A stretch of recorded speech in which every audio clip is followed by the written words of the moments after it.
តំបន់កុនរាគឺជាទីតាំងពាណិជ្ជកម្មថ្មីមួយនៅក្នុងទីក្រុងភ្នំពេញ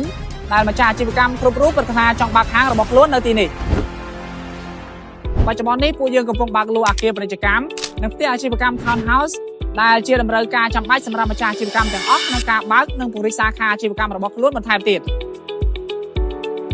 ចំពោះទីតាំងអគារពាណិជ្ជកម្មស្ថិតនៅលើផ្លូវធំ18ម៉ែត្រក្បែរនឹងស្ពាននាគភ្នួននរាឆ្ពោះទៅកាន់ផ្លូវជាតិលេខ1អគារនេះមានទំហំ8ម៉ែត្រគុណនឹង20ម៉ែត្រសល់ដីខាងមុខ8ម៉ែត្រខាងក្រោយ2ម៉ែត្រនិងមានកម្ពស់5ជាន់ចំណែកឯផ្ទះអាជីវកម្ម Townhouse វិញគឺស្ថិតនៅលើផ្លូវ12ម៉ែត្រជាប់នឹងផ្លូវធំ20ម៉ែត្ររបស់ទីក្រុងនរាផ្ទាល់តែម្ដងដែលមានទំហំផ្ទះ5ម៉ែត្រគុណនឹង17ម៉ែត្រ